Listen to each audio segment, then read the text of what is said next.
"I hate fashion," an explosive slogan, yellow and black on a neon pink t-shirt. It could be the catchphrase of this year's men's collections. And unlike many of his peers showing this season in Paris, Walter Van Beirendonck gets straight to the point. It's not a reaction against fashion. It's a reaction against the people in fashion, because we've totally lost our creativity. It's become this machine that makes a lot of mistakes.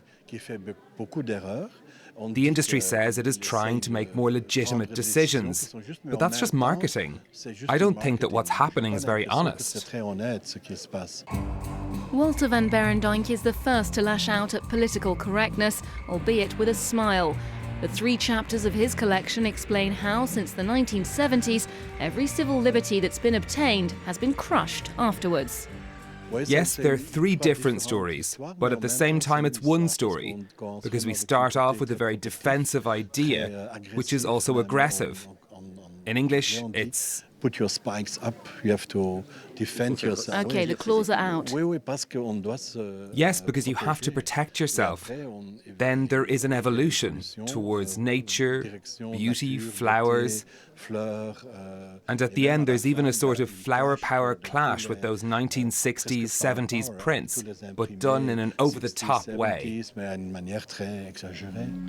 It's a slightly kitsch take on the era and its palette of orange, green and browns, with hair and makeup to match. He calls this a spike, like a sort of unicorn. It does make me think of a rockabilly style, a bit Japanese. When the Japanese had that fashion of backcombing their hair and doing a quiff, a spike in the front, it's like that. How does it stay up? We did it with glue. Yeah, we stuck it up with glue.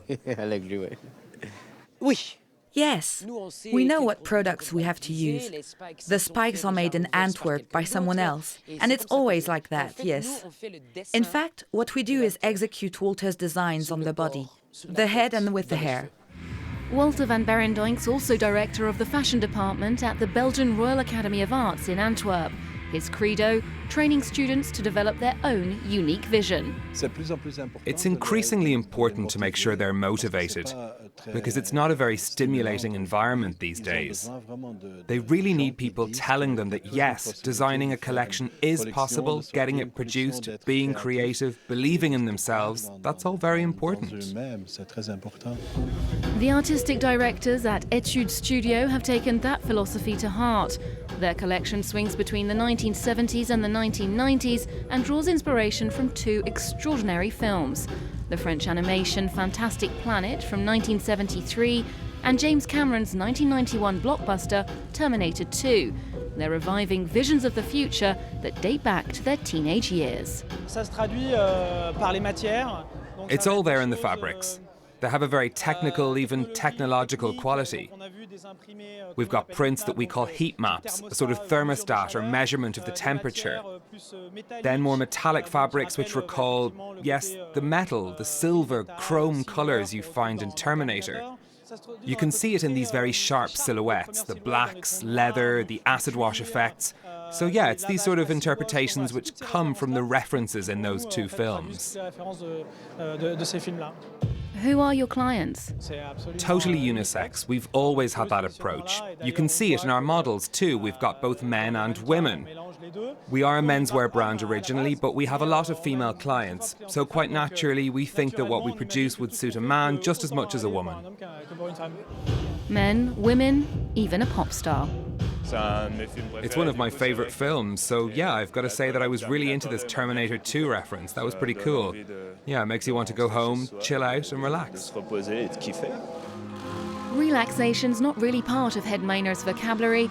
The Israeli designer studied in Jerusalem before perfecting his technique in Paris at the French Fashion Institute. In 2015, he started his own business in Tel Aviv, winning the LVMH Karl Lagerfeld Award 4 years later, worth €150,000. Today, few fabrics are out of his price range. This collection is actually linked very much to the fabric because it was chosen as a very heavy fabrics.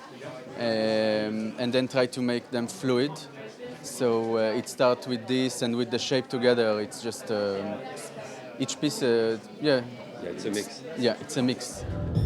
For him, fashion's all about sensations, about taking the time to take pleasure in the feeling of felt, for example. You know, there is this art movement called Arte Povera that I like very much, just by the way they're treating materials, how they take like very basic things and make them very beautiful. That's really, maybe that's the link, that's the main link. Another reference in a similar vein, the art of sculptor Joseph Beuys. It's hope, it's bring hope to take something very simple and to make it wonderful. It can bring hope because it means that anyone can do it. No? Joseph Beuys, who believed that we're all artists and that true freedom comes from using that creativity, freedom to think and to dress precisely as we please.